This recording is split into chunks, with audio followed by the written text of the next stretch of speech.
Assalamualaikum warahmatullahi wabarakatuh. Aksi nyata Modul 1.4 Pendidikan Guru Penggerak Angkatan 9 tentang budaya positif. Bersama saya Rike Hamdayani, SPD dari TK Negeri 02 Tiumang. Salam Guru Penggerak, salam bahagia. Dalam penyampaian aksi nyata ini, saya dibimbing oleh Ibu Vivi Risanti SPDI MPD sebagai pengajar praktik dan Ibu Cinta Septi Aulia SPD sebagai fasilitator. Penyampaian pemahaman tentang budaya positif. Kegiatan ini dilaksanakan sebagai pemenuhan tugas aksi nyata Modul 1.4 dengan tujuan agar budaya positif dapat terlaksana di sekolah dengan landasan nilai-nilai kebajikan yang universal agar murid memiliki disiplin yang kuat untuk mewujudkan profil pelajar Pancasila. Untuk diseminasi ini saya lakukan di sekolah saya sendiri, yaitu TK Negeri 02 Tiumang dengan jumlah peserta dari seluruh guru yang ada sebanyak 5 orang, dan dalam perjalanan ada 2 orang lagi guru dari sekolah terdekat yang mau bergabung. Pendahuluan. Ki Hajar Dewantara menyatakan bahwa pendidikan itu adalah ibarat petani menanam benih di lahan. Petani adalah sebagai guru, bibit adalah murid, dan lahan adalah sekolah. Apabila guru sebagai petani sudah melakukan perawatan tumbuh kembang benih sampai berhasil dipanen, namun lahan tempat tumbuhnya bibit tidak digemburkan, tidak disiapkan, maka tanaman pun tidak akan berkembang dengan baik. Begitu juga dalam kenyataan, sekolah harus dapat memberikan rasa aman, nyaman, dan menyenangkan bagi anak untuk menjalankan pendidikan itu sendiri.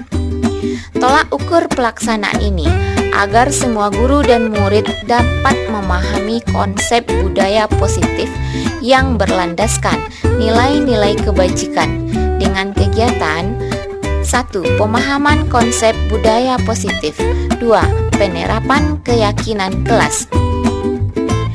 Pihak yang terlibat yaitu 1.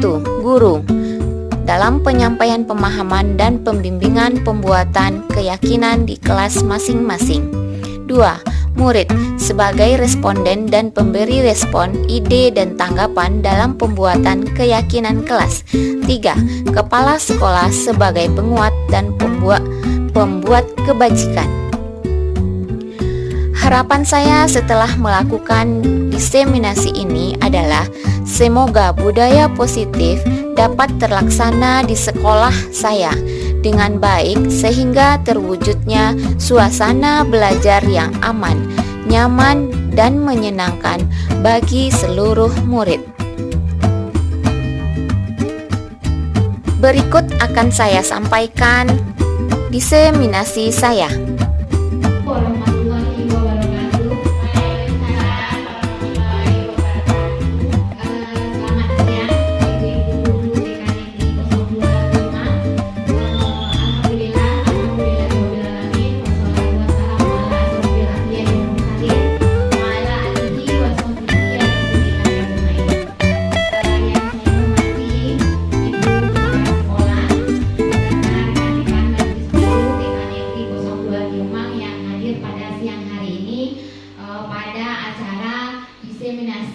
Tugas saya sebagai calon guru penggerak, di mana materi kita hari ini adalah tentang pemahaman budaya positif.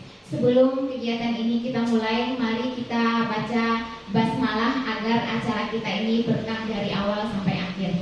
Baca basmalah. Bismillahirrahmanirrahim.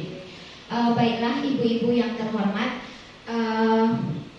hari ini saya meminta waktunya untuk penyampaian modul tugas aksi nyata saya pada calon guru penggerak tentang budaya positif yang salah satu memenuhi tugas.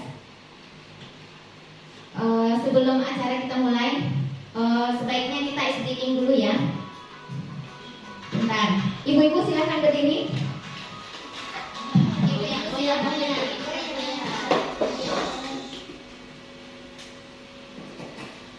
Kita santai saja ya ibu-ibu ya.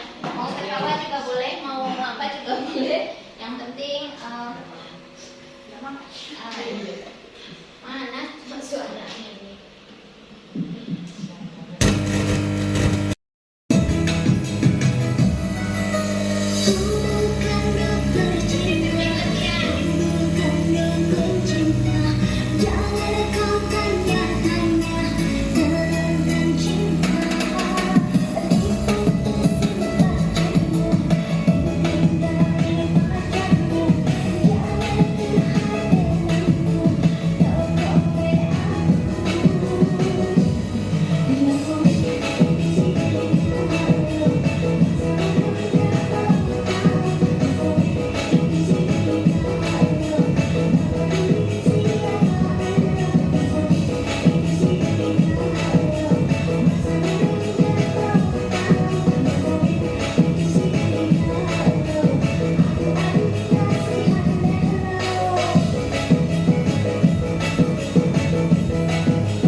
Baik Bu-Ibu, materinya adalah budaya positif. Sebelum lihat ke materi depan, ada yang tahu tentang budaya positif? Budaya yang menunjukkan dia Bu Susi?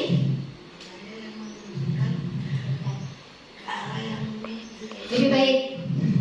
Ada lagi, Bu Nani? Budaya yang semakin lama semakin maju dan positif. Budaya yang semakin lama semakin maju dan positif. Ya, seperti yang di depan, budaya positif itu adalah sebuah penerapan tentang nilai-nilai kebajikan yang menjadi keyakinan dan pada akhirnya menjadi karakter atau ciri dari sebuah sekolah. Rasanya kalau di sekolah kita teman kanak-kanak ini nih sudah sangat mendarah daging ya ibu-ibu ya. Kita sudah membiasakan pembiasaan-pembiasaan kecil yang rasanya mungkin hanya sepele, seperti datang ke sekolah bersalaman dengan ibu guru, terus pulang juga bersalaman, cuci tangan sebelum dan sesudah makan. Hanya hal-hal kegiatan kecil yang rasanya dibanding dengan sekolah tingkat tinggi, namun itu adalah sebuah kebiasaan. Apabila kita laksanakan terus-menerus, nanti akan menjadi sebuah kebudayaan, sebuah budaya yang membuat nilai karakter anak kita itu lebih. Nah, apa apabila kita rangsang, kita laksanakan terus, maka itu akan menjadi kekuatan dari sekolah kita. Baik ibu-ibu, kita lanjutkan. Ada beberapa konsep tentang budaya positif. Yang pertama, perubahan paradigma belajar. Di sini, perubahan paradigma belajar, ibu-ibu, kalau dibandingkan dari zaman dahulu dengan zaman sekarang itu bagaimana? Ada perbedaan tidak tentang belajar itu bagaimana? Ada. Misalnya, kalau zaman dahulu pembelajaran itu monoton, itu saja. Terus yang berkuasa itu adalah guru. Tugas anak diberikan sesuai keinginan guru. Terus apa lagi? Guru adalah menjadi sumber salah satunya. Kalau tidak hadir guru di sekolah, maka pembelajaran tidak akan berlangsung. Nah, apa lagi? Murid hanya dijadikan sebagai objek pembelajaran. Seterusnya, pada zaman sebelumnya itu, guru itu berfokus pada hasilnya saja. Terus, pembelajaran sesuai dengan kehendak guru. Nah, apa perubahan yang sudah kita rasakan dengan perubahan paradigma belajar yang kita lakukan? Kalau dulu guru adalah sumber belajar, sekarang guru hanya sebagai fasilitator dan pendamping bagi anak. Tidak lagi guru yang menjadi sumber di depan. Guru hanya membantu memfasilitasi tumbuh kembang anak. Berikutnya, murid itu kalau sebelumnya sebagai objek, kalau sekarang dia sudah menjadi subjek atau pelaku belajar itu sendiri. Tanpa hadir anak, maka pembelajaran tidak akan berlangsung. Kalau dulu guru tidak hadir, pembelajaran tidak akan ada. Kalau sekarang, kalau muridnya yang tidak ada, maka tidak akan ada pembelajaran. Karena yang melakukan pembelajaran itu adalah murid, bukan lagi guru. Selanjutnya, kalau dulu mengharapkan hasil yang baik, bagaimanapun caranya, kalau sekarang yang dilihat itu proses yang dilalui oleh anak kita. Belum tentu kalau zaman dulu itu ibu, anak pulang itu dapat nilai berapa? 100, orang tuanya senang. Kalau sekarang bukan itu lagi harusnya pertanyaan orang tua di rumah. Tadi senang gak belajar di sekolah? Apa saja tadi kegiatan? Jangan ditanya belajar ibu-ibu, apalagi kalau kita di usia TK ini. Kalau ditanya belajar nanti anaknya pasti jawab main saja. Jadi orang tua tuh harusnya sekarang tuh bertanya, tadi kegiatannya mengapa di sekolah? Karena apa? Kita di sekolah ini mengutamakan proses anak itu mendapatkan pengetahuan baru. Misalnya, anak dalam mengenal berhitung. Kalau zaman dahulu dilihat lembaran penilaian anak, buku latihan anak di sekolah dapat 100 berarti sudah berhasil. Kalau sekarang, bagaimana proses dia mengenal benda yang sebenarnya? Anak ibu punya mangga di rumah 3. Tadi dimakan ayah 1. Mangga bunda tinggal berapa ya? Tinggal 2. Nah, itu prosesnya yang akan kita lihat, terutama di kelas usia dini. Yang berikutnya adalah sesuai dengan kebutuhan anak, tidak lagi kehendak oleh guru. Kalau zaman dulu pembelajaran guru yang menentukan. Hari ini kita belajar ini. Kalau sekarang kita bertanya kepada anak, walaupun kita diikat oleh tema, misalnya atau topik, hari ini kita diikat oleh topik tanaman dengan subtopiknya buah-buahan. Kita boleh hari ini bertanya kepada anak, besok kita mau bermain apa ya anak-anak? Apakah menghitung benda atau bagaimana, ada usulnya? Sebaiknya itu yang kita lakukan ya ibu-ibu ya. Jadi pembelajaran itu sesuai dengan kebutuhan anak. Pembelajaran yang dimaksud lagi dengan sesuai kebutuhan anak ini adalah pembelajaran itu harus kita lakukan terlebih dahulu asesmen awal. Kalau di TK, asesmen awal itu dilakukan dengan bertanya jawab atau diskusi sebelum pembelajaran dimulai. Misalnya, buah-buahan. Anak ibu guru, hari ini kita akan mengenal buah-buahan. Ada yang tahu tidak, ibu guru hari ini membawa buah apa ya? Nanti kan kita bawa. Dari situ nanti anak kita akan berpendapat. Di situ kita akan mengetahui ada anak yang kinestetik, dia akan berlari ke depan memegang buah kita. Ini buah apa, Bu? Kalau anak yang visual, dia dari jauh melihat saja. Ibu tuh bawa buah apa ya? Kalau anak yang audi, dia mendengar aja dari belakang. Oh, ternyata ibu tuh membawa buah mangga katanya. Jadi kita harus mengenal keberagaman itu untuk memenuhi kebutuhan siswa kita tadi. Sampai di sini ibu-ibu mengerti? Paham ya? Konsep yang kedua adalah tentang disiplin positif. Disiplin positif di sini dimaksud adalah sebuah kebajikan yang dilakukan dalam rangka menguatkan karakter anak dalam kepercayaan diri dan menguatkan kontrol diri anak. Contohnya seperti apa, ibu-ibu? Kalau disiplin positif, misalnya anak datang ke sekolah, secara sepele sepatu ditaruh di sembarangan. Kalau kita budayakan disiplin, nah sepatunya ditaruh di rak sepatu ya. Nah, tasnya nanti sampai di dalam kelas digantung ya, atau ditaruh di meja ya. Nah, pemberlakuan disiplin itu akan menguatkan karakter anak sampai dewasa nanti. Apabila sudah terbiasa dari kecil, maka akan menjadi sebuah karakter bagi dia nanti di besar. Dimanapun dia berada, pergi ke masjid mungkin nanti sholat Jumat dibawa sama ayahnya, dengan sendirinya dia akan menaruh sepatunya atau sendalnya sendiri ke rak sepatu. Apabila itu sebuah kedisiplinan yang kita tanamkan. Berikutnya adalah, apa saya terlalu cepat? Berikutnya adalah nilai-nilai kebajikan.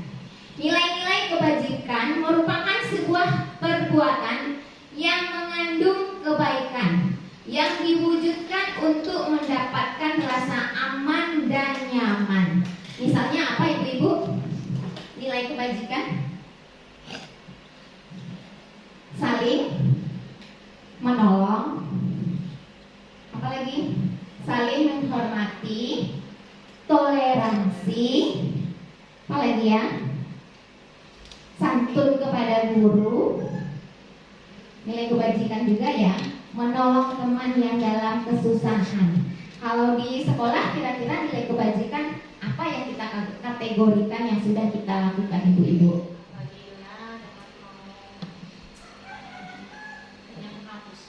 Ya, contohnya apabila teman mau punya penghapus, lalu diberikan. Hanya sepele ya, Bu Siska.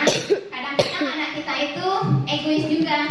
Padahal penghapus itu punya sekolah, aset sekolah. Dia yang dapat duluan merasa dialah yang punya. Nanti temannya yang pinjam tak mau, ini punyaku. Padahal itu aset sekolah. Nah, dari nilai kecil itu kita akan tanamkan nilai kebajikannya.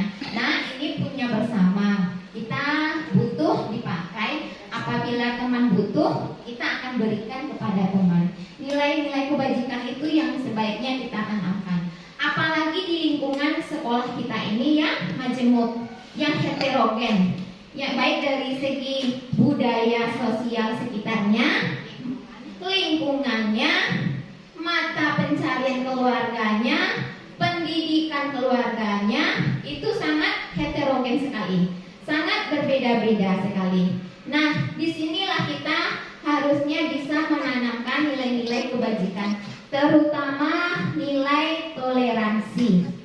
Ada juga kan, kalau awal-awal masuk mungkin perbedaan suku yang nampak sekali ya bunda-bunda, ibu-ibu. Di sini kita ada suku Jawa sama suku Minang. Nah, nanti di awal itu yang Minang dia bermain aja berdua. Kalau sama yang Jawa juga dia bermain aja. Itu karena faktor bawaan dari keluarga. Mungkin anak tersebut takut berteman karena tidak mengenal bahasa, ya, karena belum mengenal cara berkomunikasi. Nah, dari hari hari ke hari kita harus menanamkan nilai toleransi sehingga nanti mereka bisa bersosialisasi, bermain bersama sehingga memberikan rasa aman, nyaman dan damai kepada anak selama belajar di sekolah. Nilai kebajikan lain yang bisa kita terapkan apa, Ibu-ibu? Iya, tidak membeda-bedakan teman yang ada di kelasnya. Mau di kelas manapun itu kita berteman. Contohnya kalau di kelas saya yang baru kemarin kan, dia bukan lokal sini dulu. Sama, makanya tadi saya bikinkan keyakinan kelas bermain dengan semua teman tanpa pilih-pilih. Baik ibu-ibu, yang selanjutnya adalah kebutuhan dasar manusia. Ada 5 kebutuhan dasar manusia untuk memenuhi hidupnya. Yang pertama, kebutuhan bertahan hidup. Yang kedua, kasih dan sayang dan rasa diterima. Yang ketiga, penguasaan. Yang keempat, kebebasan. Dan kelima, kesenangan. Kita bahas satu-satu. Kalau untuk kebutuhan bertahan hidup, sama-sama kita ketahui, itu adalah pemenuhan kebutuhan ekonomi, psikologi kita. Itu seperti sandang, pangan, papan. Itu nomor 1 ya ibu-ibu ya. Apabila sudah tidak bisa bertahan hidup, bagaimana mau memberikan kasih sayang, bagaimana rasa mau berikan kebebasan. Nah, yang kedua, kalau bagi anak di sekolah, untuk memenuhi kebutuhan hidup ini, makanya kita adakanlah mungkin di sekolah, di rumah berangkat tadi belum sarapan, belum makan, belum minum. Jadi untuk menjaga kesehatannya, untuk menjaga gizinya, maka di sekolah kita diadakanlah makanan menu sehat yang setiap hari itu anak makan di sekolah. Jadi yang tidak sempat sarapan dari rumah, dia akan makan di sekolah menjelang jam 10. Selanjutnya, kebutuhan kasih sayang dan rasa diterima. Ibu-ibu, untuk rasa kasih sayang dan rasa diterima ini bagaimana penerapannya di anak-anak?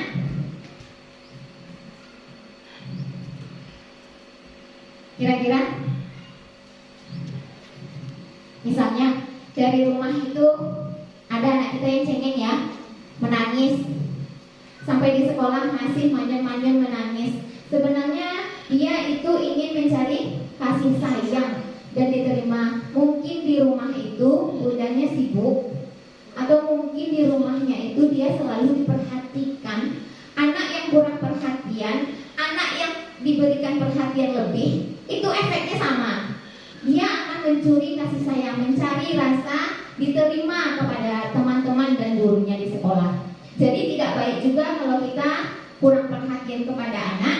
Tidak baik juga apabila kita kelebihan perhatian kepada anak. Itu akan berdampak kepada anak di sekolah nanti. Yang berikutnya adalah penguasaan. Kira-kira penguasaan itu yang bagaimana ibu-ibu? Ada kan? Sedang bermain ayunan. Saya yang dapat dulu, saya yang dapat dulu katanya. Nah, seperti menghapus tadi. Ini punya saya, seolah-olah dia merasa itu hak miliknya. Jadi dia ingin menguasai benda itu. Begitu juga dengan mainan, dia ingin menguasai mainan itu. Berarti pemenuhan kebutuhan yang dia inginkan adalah penguasaan untuk benda yang diharapkannya. Selanjutnya kebebasan. Kebebasan itu seperti apa ibu-ibu? Kebebasan berekspresi. Bisa jadi. Ya, kebebasan memilih mainan mana yang. Ya, kebebasan memilih mainan. Ada lagi kebebasan? Kalau yang lebih nyatanya misalnya kan ada yang keluar tiap sebentar. Ada kan? Sebentar-sebentar lari keluar.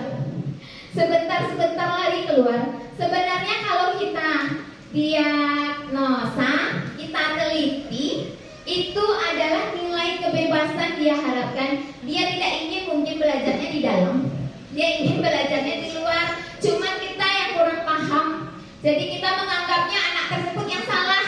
Kok anak ini keluar aja ya, apa materinya tidak suka. Sementara keinginan dia penuhi itu adalah rasa kebebasan gitu kan. Mungkin di dalam dia merasa terikat dengan tugas-tugas yang kita berikan, makanya dia lari keluar, main ayunan. Dia ingin mencari kebebasan untuk dirinya sendiri.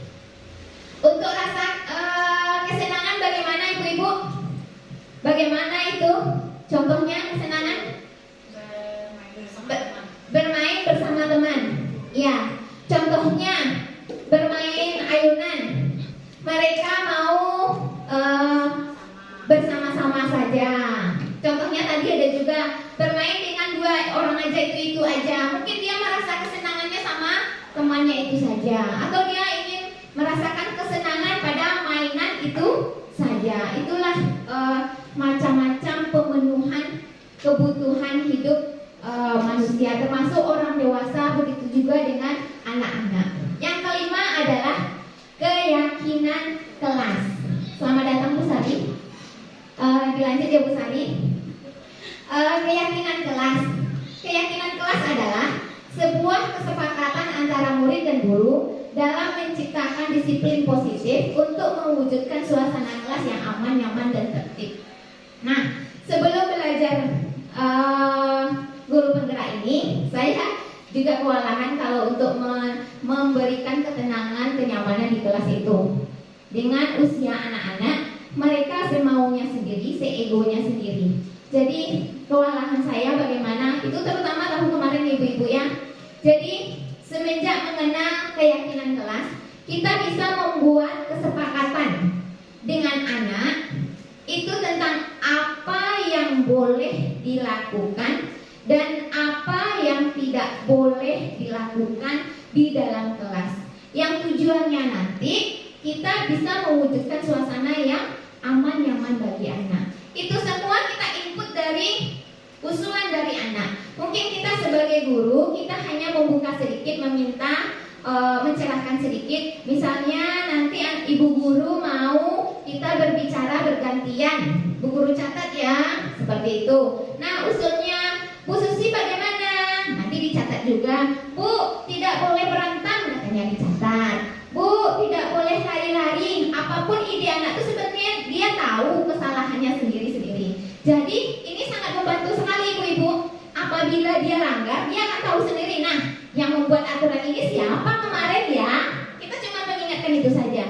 Nah, ini siapa yang kemarin ya yang mengusulkan ini? Apabila dia yang melakukan, pasti dia akan memberi ide yang dia lakukan itu. Gampang bagi kita untuk mengendalikan situasi kelas apabila kita membuat keyakinan kelas. Ini bisa kita terapkan ya ibu-ibu ya. Semoga nanti sesudah penyampaian materi ini ibu-ibu tercerahkan sedikit untuk mengkondisikan suasana kelas belajarnya. Yang keenam yaitu posisi kontrol guru. Ya, posisi kontrol guru itu ada 5. Yang pertama, pemberi rasa bersalah. Yang kedua, penghukum. Yang ketiga, teman. Yang keempat, pemantau. Yang kelima, manajer. Nah, kita uraikan satu-satu. Untuk posisi kontrol ini, fungsinya adalah pengendalian murid oleh guru. Yang pertama, pemberi rasa bersalah. Contohnya, selama ini saya juga mengenal dari karakter beberapa guru, mungkin kelas tinggi yang sering di SD, apabila anak melakukan kesalahan, anak itu diberikan kesadaran. Tadi berbuat apa? Salah nggak tuh? Salah. Jadi anak itu disadarkan dirinya kalau dia telah berbuat salah. Cuman ibu-ibu tidak ada endingnya, tidak ada nanti nggak boleh diulangin ya, tidak ada penekanan dan tidak ada solusi yang datang dari anak. Itu hanya datang dari guru. Biasanya ini tidak akan membuat anak jerah. Biasanya akan terulang lagi. Berikut penghukum. Kalau penghukum bagaimana ibu-ibu? Anak salah diberikan hukuman. Yang tidak buat PR silahkan ke depan berdiri satu kaki. Itu adalah tipe guru yang penghukum. Yang tidak piket kelas tadi pagi silahkan keluar. Hormat di bendera itu zaman dulu mungkin ya. Sekarang tidak ada lagi. Tapi masih ada penghukum ini satu-satu. Yang tidak bikin PR silahkan bikin tulisan 10 baris. Itu masih dirasakan ya, masih kita alami. Itu untuk posisi guru yang sebagai penghukum. Selanjutnya sebagai teman. Kalau sebagai teman ini bisa jadi kita bawakan di usia dini, bisa jadi di kelas tinggi. Misalnya apa ibu-ibu yang ada yang bisa memberikan contoh posisi guru sebagai teman? Mau mendengarkan anak, misalnya pagi anak itu Ya. udah sembelut. Ya. Ada apa nak dari rumah, kenapa? Itu kita nak sharing, itu bisa menjadi teman antara anak dan guru. Jadi anak itu bisa, tapi saya di rumah loh mau dipukul sama ibu mungkin ya itu kan. Iya. Tempat curhat mungkin ya posisi gurunya itu bisa juga sebagai tempat berdiskusi atau curhat anak kepada guru. Bisa jadi untuk mencarikan solusi. Kalau di kelas tinggi misalnya ada anak itu cabut aja keluar, tidak masuk bolos ya. Terus kita tanya, nah janganlah seperti itu. Ekspresi kita itu seolah-olah sebagai teman biar dia tidak takut kepada kita. Ini juga tidak ada rasanya pengontrolan kepada anak. Hanya membuat mungkin kalau menurut saya ini posisi guru akan menjadi dianggap sepele bagi anak. Bapak tuh nanti cuma ketawa aja. Ibu tuh nanti akan marah. Paling seperti itu untuk anggapan anak kepada kita. Yang selanjutnya adalah sebagai pemantau. Kalau sebagai pemantau, guru itu hanya melihat saja, memperhatikan saja, tanpa ada mencarikan solusi bagi permasalahan anak. Yang kelima adalah sebagai manajer. Nah, posisi sebagai manajer inilah yang diharapkan bagi seorang guru bisa melekat di dalam dirinya. Kalau manajer itu sudah menguasai semuanya ya ibu-ibu ya. Manajer itu bagaimana karakter manajer? Sebagai pemimpin, sebagai teman, sebagai pengatur, sebagai membantu mencarikan solusi. Jadi semua manajer ini rasanya kalau menurut saya itu lebih efektif dilakukan karena kita mengajak anak untuk mencarikan solusi permasalahannya. Kita mengajak anak, membantu anak untuk mengenal permasalahannya, bagaimana upayanya keluar dari permasalahan tersebut. Itulah posisi manajer, tanpa harus memberi hukuman, tanpa harus memberi hukuman kepada anak. Sampai di situ ada pertanyaan ibu-ibu? Nah, kalau tidak, mari kita telah kasus. Kasus 1. Bu Desi adalah guru kelas 5 SD. Ketika menerangkan topik pembelajaran, Bu Desi melihat Hana asik berbicara dengan Malika di belakang. Saat ditanya, Hana mengapa dia melakukan hal tersebut, Hana menjawab bahwa dia tidak suka belajar di dalam kelas dan ingin belajar di luar kelas. Itu kira-kira kebutuhan apa yang diharapkan oleh Hana, yang diinginkan oleh Hana? Bagus, kebebasan. Ternyata sudah mengerti dengan materi yang saya sampaikan. Kebebasan yang diharapkan karena dia tidak mau terikat belajar di dalam kelas. Kasus yang kedua, ketika Bu Tia yang baca.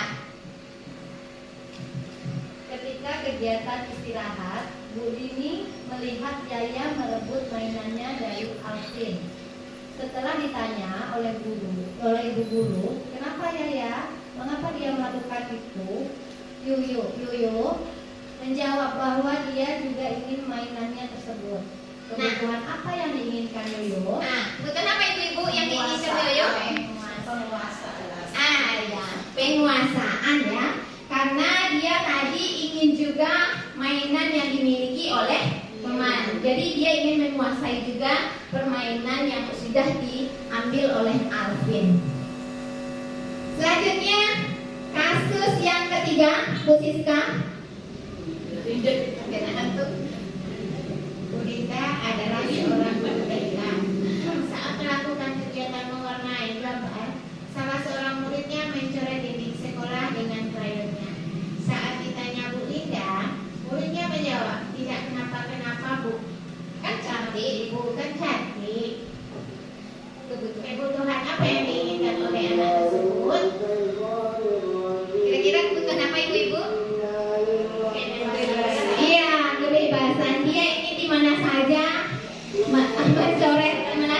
keinginannya. Bagus. Kasus yang keempat, Bu Susi lah yang membaca. Bu Susi adalah guru SMP pada saat jam pembelajaran. Nabi selalu keluar dari kelas dengan alasan sakit perut. Saat Nabi keluar, temannya malah ketawa. Peristiwa itu selalu terjadi berulang kali. Setelah ditanya, kenapa Nabi, kenapa di keluarga keluar? Jawabnya senang saja biar teman banyak yang suka. Ya. Kebutuhan apa yang diinginkan ibu-ibu? Kesenangan dan juga kebebasan. Ya. Kesenangan dan rasa ingin dihargai tadi. Karena dia mengulang, dia senang temannya itu ketawa. Jadi diulang terus perilakunya seperti itu. Sebenarnya dia ingin merasa pengakuan dari temannya ya. Saya ada loh katanya. Dia ingin melakukan pendekatan kepada temannya, tapi caranya tidak baik. Ternyata semua dengan telaah kasus, alhamdulillah sudah mengerti dengan pemenuhan kebutuhan hidup manusia. Selanjutnya ada segitiga restitusi. Ini materinya di atas tadi ada ya, segitiga restitusi. Segitiga restitusi merupakan metode yang digunakan dalam menyelesaikan masalah dengan tahapan. 1. Menstabilkan identitas. Yang kedua, validasi tindakan yang salah. Yang ketiga, menanyakan keyakinan kelas. Di sini menstabilkan yang ketiga tahapan segitiga restitusi ini itu membantu anak keluar dari permasalahannya. Yang pertama, menstabilkan identitas. Contohnya ada anak yang sedang berantem, terus diajak bicara sama guru. Tadi mengapa ya nak kok berantem gitu kan? Dia yang jahat bu, dia yang nakal bu. Sebenarnya kita bisa menjelaskan kepada anak, nah berbuat salah itu manusiawi, karena manusia itu tidak sempurna. Yang sempurna itu hanya milik Allah. Nah itulah letak menstabilkan identitas. Kenapa dia berbuat salah? Dia tahu alasannya kenapa dia berbuat salah. Kita validasi tindakannya. Nah, manusia itu tidak sempurna. Yang sempurna itu Allah. Berarti kita sudah menstabilkannya. Yang selanjutnya kita validasi. Namun perbuatan itu tetap salah karena merugikan orang lain. Temanmu jadi menangis, temanmu jadi sedih. Nah, itu tetap perbuatan salah. Kita lanjutkan ke tahap berikutnya, menanyakan keyakinan. Kira-kira menurut kamu bagaimana? Yang ibu guru sampaikan, salahkah perbuatanmu? Benarkah perbuatanmu? Apabila anak sudah tahu, salah bu. Nah, betul, salah. Dan kita sudah membuat di keyakinan kelas kita bahwa bermain dengan semua teman tanpa berantem. Berarti kamu sudah melanggar keyakinan kelas. Nanti anak ibu guru tanya, apa maunya solusinya? Bagaimana ya bagusnya solusinya? Jangan kita yang memberikan solusi. Kalau kita yang memberikan solusi, anak akan merasa terpaksa. Nah, salam cepat kita suruhkan, dah salaman lagi. Kadang-kadang dia udah salaman habis itu ulang lagi. Tapi kalau datang dari anak itu, solusinya bagusnya bagaimana? Maunya bagaimana? Bermaafan bu, oh iya bermaafan. Kapan mau minta maafnya? Besok bu, harus tunggu juga besok, gitu kan? Sekarang apa enggak bisa? Nah dari situ anak akan tahu sendiri keluar dari permasalahan yang dihadapinya. Berikut ibu-ibu, kita buatkan tentang validasi tindakan segitiga restitusi tadi. Ini kejadian nyata ya di kelas. Ini Bu Siska yang mengirim videonya kemarin. Ya, anaknya tuh, mengapa anaknya berantem? Anaknya berantem di video sama Bu Siska. Bu Rike bantu mencarikan solusinya. Nih, kita saksikan bersama ya.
Besar sekali bassnya. Nah, itu yang sudah dilakukan kemarin ya, ibu-ibu. Halo? Itu yang sudah dilakukan kemarin. Nah, saya perhatikan ada dampaknya bagi anak, terutama yang bagi si pelaku tadi. Abian itu setelah saya saksikan semenjak kejadian ini, dia sudah mulai berusaha menahan diri. Walaupun sedikit saya sudah nampak dia sudah mulai untuk menahan diri. Cuman Azim belum terkontrol sama saya karena dia bukan kelas. Kalau Abian yang terperhatikan memang ada sedikit perubahannya untuk dia menahan diri dari perbuatan. Biasanya dia tidak peduli mau sama siapa dia berhadapan. Nah sekarang semenjak dia disadarkan seperti itu, dia sudah bisa agak menahan dirinya. Semoga nanti peristiwa seperti ini bisa membantu mencarikan solusi di kelas kita.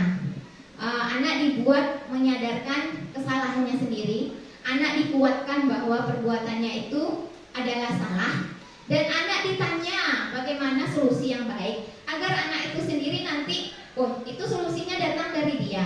Jadi kita berharap dia tidak akan mengulanginya lagi.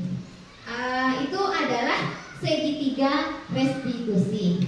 Semua kegiatan ini saya lakukan semenjak saya menerima ilmu di dalam program guru penggerak. Jadi semoga apa yang saya dapat juga terlaksana bagi ibu-ibu di dalam kelas, membantu solusi kita semua.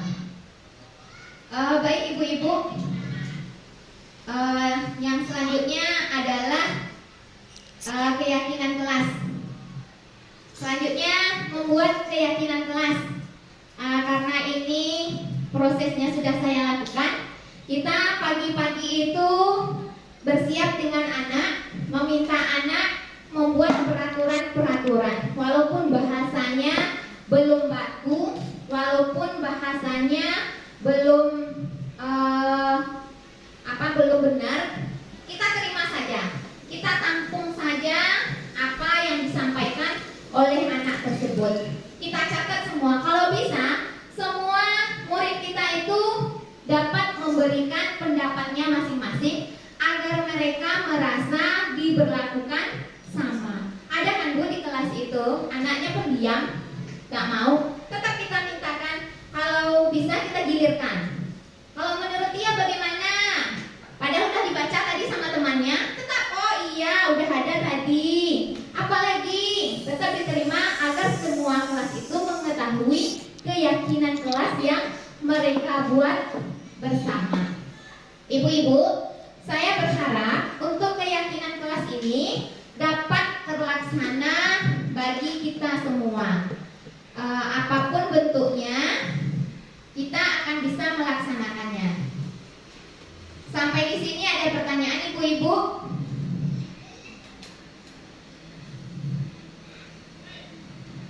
Kenapa berputar-putar dia ya?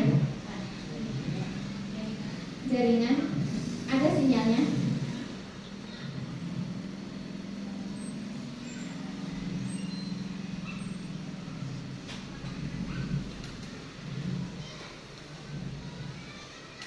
Ini videonya tadi baru saya masukkan, video pembuatan saya membuat keyakinan kelas. Sampai tadi keyakinan kelas itu saya tuangkan ke dalam kertas karton, saya salin, saya satukan bahasa-bahasa yang diinput oleh anak tadi, lalu saya pindahkan ke dalam karton, kemudian saya kenalkan lagi kepada anak bahasa yang baku. Kemarin ada yang berusul jangan berantem. Siapa? Dia masih ingat saya Bu, katanya. Ya, nih bermain dengan teman, tidak boleh berantem. Kemarin ada yang berusul tidak boleh terlambat. Dijawab sama Vicky, saya Bu. Iya, nih Bu bikin datang ke sekolah tepat pada waktu. Bu, tidak boleh bicara sedang makan. Iya, kemarin ada nih tidak bersuara. Ada juga Bu mendengarkan ibu guru, itu memang usul mereka sendiri-sendiri. Oh iya, berbicara bergantian. Kata saya tadi kepada anak, oh iya Bu, itu usul saya, katanya kan. Jadi kita tuangkan ke dalam kertas, kemudian biar legalitas, kita mintakan anak tersebut membubuhkan. Kalau anak kecil kan belum bisa tanda tangan, dan mereka belum tahu bahwa itu adalah sebuah aturan, sebuah kesepakatan. Dia cuma taunya itu ide mereka yang dituangkan di atas kertas. Dengan membubuhkan telapak tangan, menguatkan ide-ide yang telah mereka tuangkan tadi. Jadi mereka sudah sah kategorinya tadi kan. Nah, tangannya loh udah ada di sini gambar tangannya. Jadi tidak boleh dilanggar ya. Ini loh buktinya udah ada yang usulnya di sini namanya. Di bawah tangannya itu saya bikinkan tadi namanya. Jadi anak-anak itu sudah tahu mereka ada di dalam keyakinan kelas yang telah sepakati itu. Nah, kalau bisa kita kenalkan setelah kita bikin keyakinan kelas, setelah dibubuhi tanda tangan gambar tangan anak ibu guru, nah berarti ini sah ya kita lakukan dan tidak boleh kita langgar. Kira-kira ada kesepakatan enggak kalau kita langgar bagaimana? Ada yang menjawab? Ada Bu, suruh aja berdiri satu kaki katanya tadi. Ada Bu, jewer kuping kata si Sophie tadi. Aneh-aneh aja usulan. Ya boleh, itu kan Kak Bu Riki yang bilang kan, itu loh anak-anak ibu yang mau. Apalagi kalau ada yang melanggar aturan kelas kita ini, suruh aja keluar Bu katanya tadi. Ya, nah ibu guru loh tidak bilang. Itu dasarnya dari anak ibu guru semua. Jadi siapa yang melanggar keyakinan kelasnya tadi sudah tahu konsekuensinya ya. Sekarang apa yang harus dilakukan? Sementara kan kita tidak ada memberi hukuman, menetapkan hukuman apabila terjadi kesalahan tersebut. Sampai di sini ada pertanyaan kah? Kira-kira ada yang mau disampaikan pendapatnya? Ada kira-kira yang mau disampaikan? Ada keluh kesahnya tentang ketidaknyamanan atau permasalahan di kelas? Biar kita carikan solusinya bersama-sama. Tidak ada ya, selama ini nyaman-nyaman saja. Apalagi bagi guru TK. Setiap hari itu tiada hari tanpa permasalahan. Namun pasti akan ada solusinya. Kita tidak boleh sebagai penghukum, kita tidak boleh sebagai pemberi rasa bersalah tadi, namun posisikanlah diri kita sebagai manajer ya, yang membantu anak mencarikan solusinya sendiri. Sebenarnya permasalahan yang timbul dari anak itu adalah penyebab kebutuhan hidupnya yang 5 tadi tidak terpenuhi.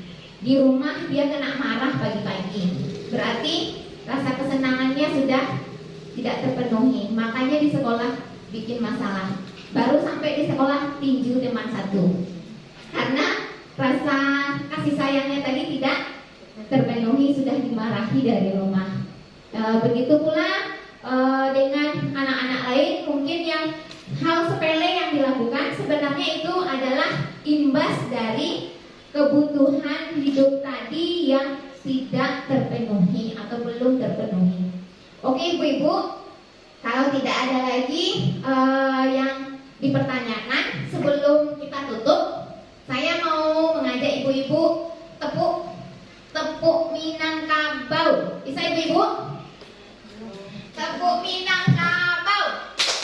Rumah gadang, sambal randang, tari indah, dinding badindin, oi dinding badindin, dinding badindin, oi dinding badindin. Bisa ibu? Sekali lagi ya, tepuk Minangkabau. Rumah gadang, sambal randang, tari indah, dinding badindin.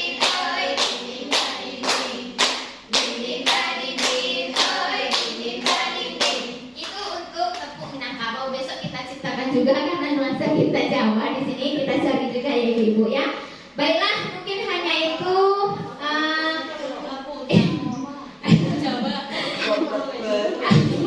Rumah dulu, makan bakso, bisa jadi nanti diciptakan oleh ayah.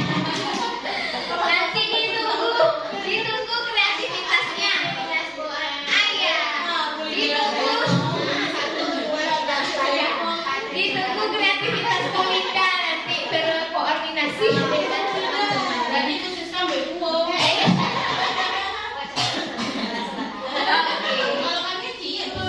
Oke ibu-ibu, baiklah kalau tidak ada pertanyaan sampai di sini, sebenarnya kita harus praktek tadi membuat keyakinan kelas. Namun prakteknya sudah saya lakukan di kelas, untuk kepada guru hanya saya sampaikan.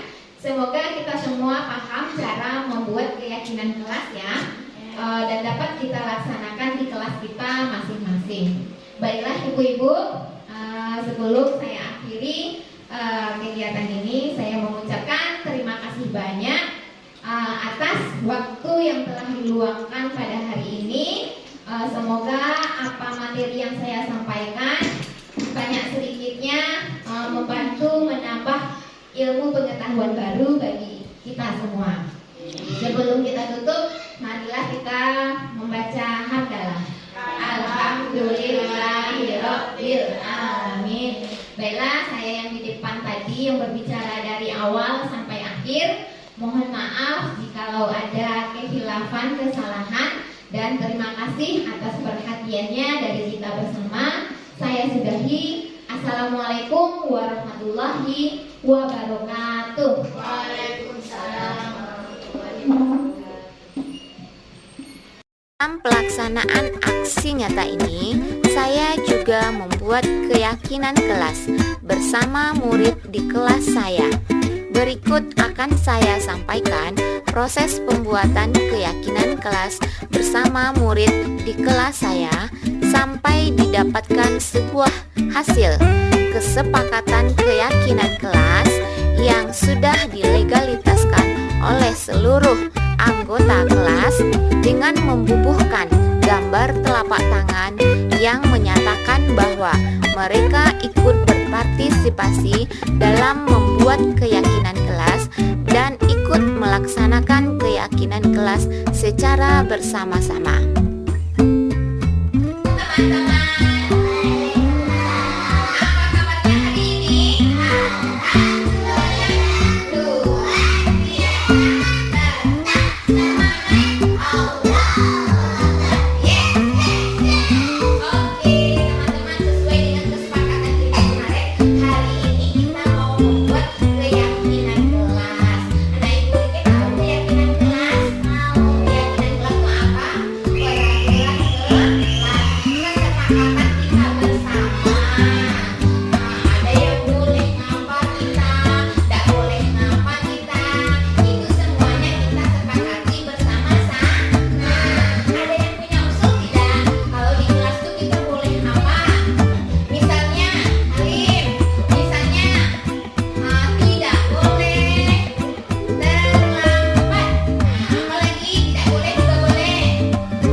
Kalau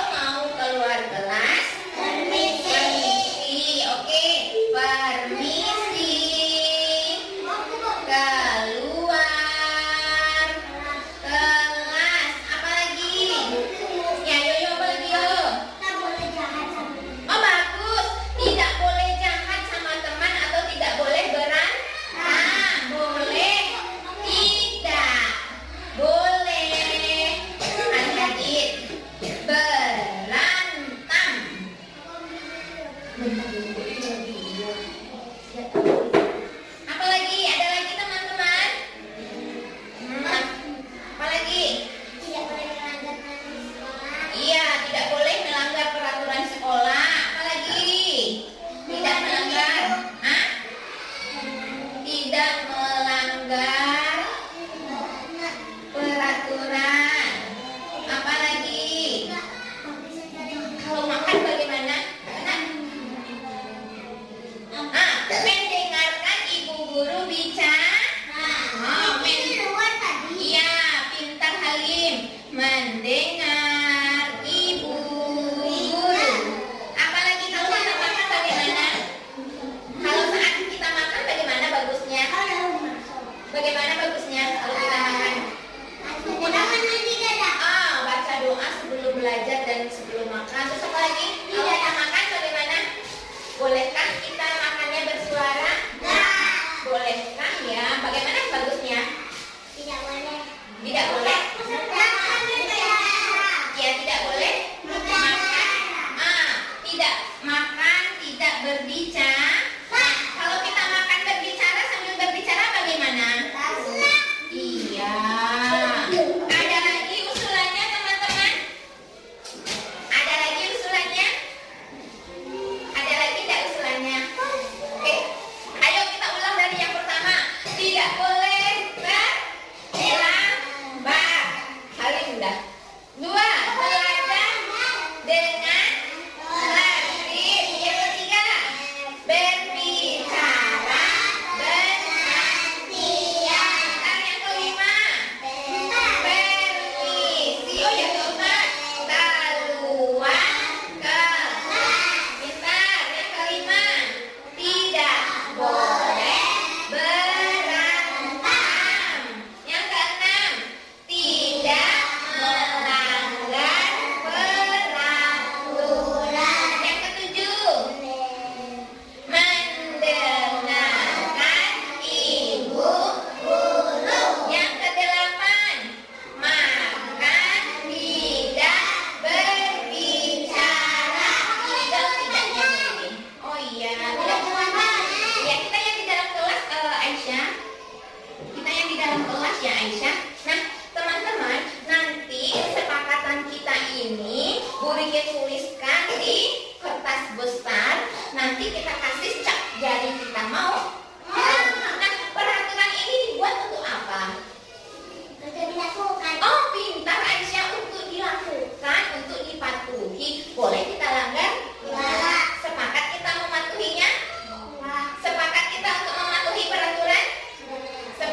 Yuk kita tanda tandanya Vicky. Ini duluan.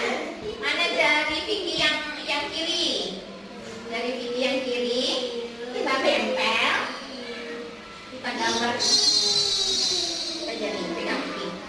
Oke. Oke bantu ya.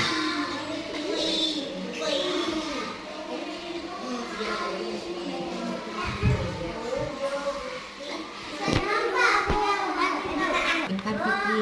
Nanti Vicky warnain ya Vicky. Oke.